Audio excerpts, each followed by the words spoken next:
this week from House Republicans and Senate Democrats. So, do they have a shot at bridging the differences and getting the nation's finances in order?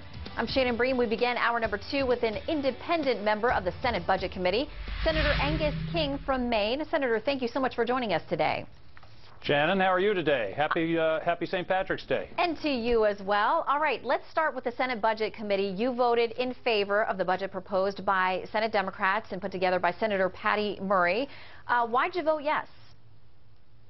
Well, I worked on my own plan. I was getting frustrated when I first got there and started working on my own plan, and basically what I saw as necessary was significant cuts dealing with some entitlements and also additional revenues from cleaning up the tax code and closing loopholes. And indeed, that's pretty much where the plan out of the committee this week ended up.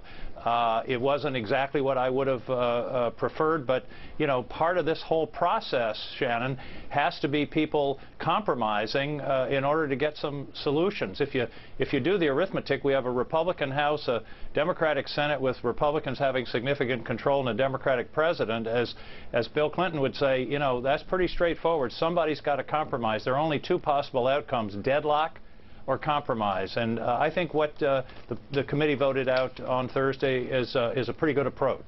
All right, along with the factors that you mentioned, it also increases the tax burden, increases taxes by $1 trillion. There is no plan in this budget anywhere to actually balance the budget. Here's what a couple of mainstream publications had to say about it. The USA Today editorial said it was a disappointing document. The Washington Post editorial said this document gives voters no reason to believe that Democrats have a viable plan or even a responsible public assessment of the country's long-term fiscal predicament. So how do you sell it? Well, I don't think that's really the case. I don't understand what they said. All of the bipartisan budget deficit reduction commissions like Simpson-Bowles, Domenici, Rivlin, the Gang of Six, all talked about some kind of balance between revenues. And by the way, we're talking about closing loopholes, not raising tax rates. And the Ryan budget talks about closing loopholes. Exactly the same approach, only in the Ryan budget, they would use that for a massive tax cut that would go predominantly to the very wealthy. And in this one, we apply it to the deficit, which is what I think is the most pressing problem, not you know, a 10% drop in tax rates for millionaires. I mean, it really is a question of where do you want to put your priorities. But in any case, all of these things said we needed about $4 trillion of deficit reduction over 10 years.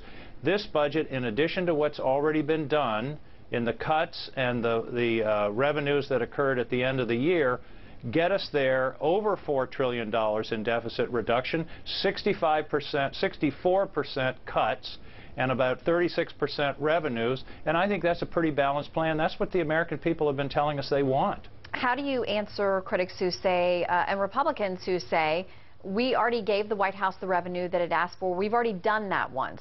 Let's get serious now about cuts. Well, again, we are getting serious about cuts. As I said, if you add the cuts together of that over $4 trillion, it's about over 60% have been cuts. And the Republican plan out of the House generates revenues itself from closing loopholes. It's just a question of, okay, what do you do with the money? We use it to go against the deficit in the budget passed last week.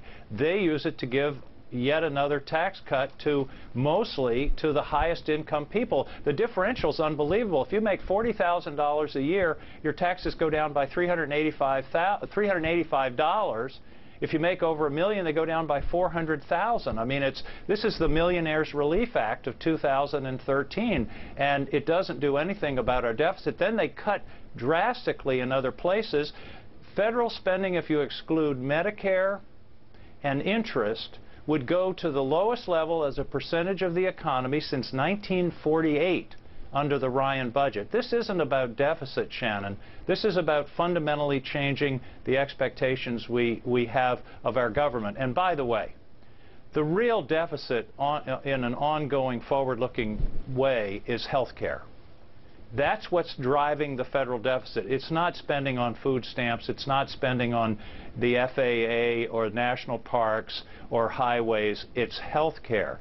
And that's what we have to be talking about. So neither plan really focuses significantly on health care.